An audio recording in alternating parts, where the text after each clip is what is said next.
ओम शांति।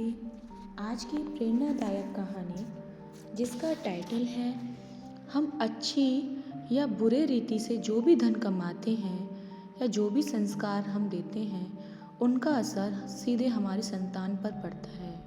तो आइए सुनते हैं इस कहानी को। चौबे जी नाम के एक सज्जन एवं स्पष्टवादी सज्जन पुलिस में कार्यरत थे। वे हमारे दुकान से कपड़ा उधार ले जाया करते थे तथा समय पर रुपए वापस कर देते थे।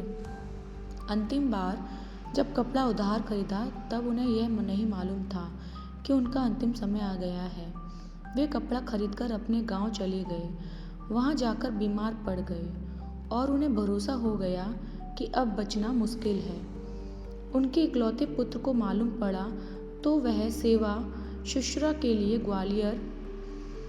ग्वालियर से अपने गांव चला आया। चौबे जी ने अपने बेटे से कहा, रामदेव भूलना मत, मैं ग्वालियर से भूरा सेठ की दुकान से कपड़ा उधार लाया था।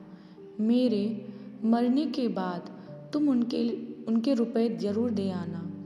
भगवान की मर्जी के कुछ दिन बाद उनकी जीवन लीला समाप्त हो गई। रामदेव को ग्वालियर में सर्विस पर ड्यूटी ज्वाइन करनी थी, अतः वे वापस आ गए। इधर देह के छोड़ने के कुछ दिन बाद दुकान वाले को मालूम पड़ा कि चौबे जी का स्वर्गवास हो गया। हमारे मन में भी विचार आया कि चौबे जी तो बड़े सच्चे, ईमानदार तथा स्पष्टभाषी एवं हमारे अत्यंत प्रेमी थे। उनके खाते में हमारे रुपए लेना निकल रहे हैं, कहीं भगवान के खाते में वह उनका पाप का खाता ना निकल रहा तो चौबे जी को कहीं उसकी सजा ना मिल जाए। इसलिए हमने अपनी जेब से रुपए निकालकर दुकान के गले में रख दिए और खाते में जमा कर दिए।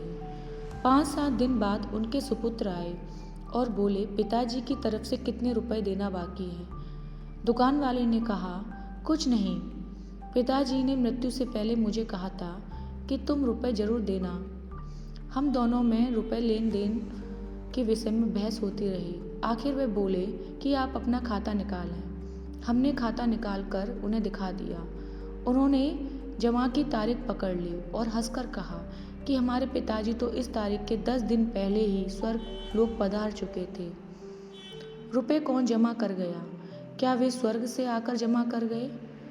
हमने उत्तर दिया कि हमारे यहाँ खाते में जमा है, इसलिए हम रुपए नहीं लेंगे। वे फिर हंसकर बोले कि आप झूठे और आपका खाता झूठा। हमने सोचा कि ये तो सच्चे और स्पष्टभाषी पिता के पुत्र हैं। आखिर हमने मान लिया और सच्ची बात बता दी और निवेदन किया कि भाई चौबे जी आपके पिता और आप हमारे मित्र थे। हम उन्हें बहुत आदर की दृष्टि से देखते थे, इसलिए कृपा करो। वे नहीं माने और हठपूर्वक हमें पूरे रुपए दे गए।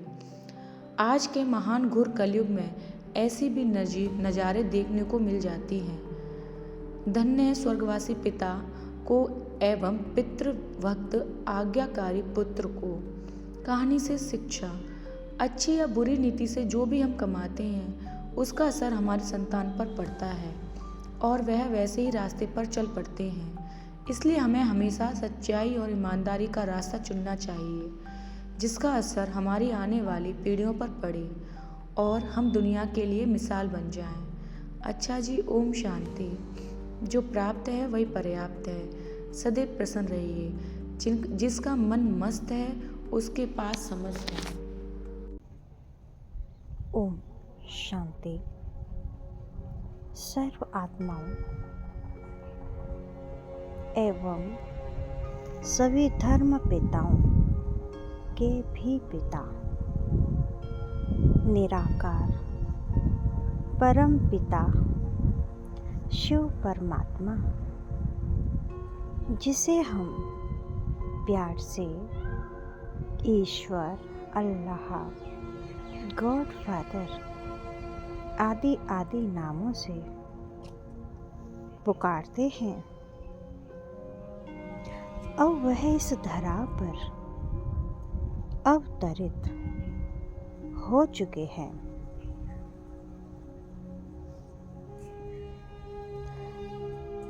अधिक जानकारी के लिए जल्द ही अपने नज़दीकी प्रजापिता ब्रह्मा कुमारी ईश्वरीय विश्वविद्यालय से संपर्क करें।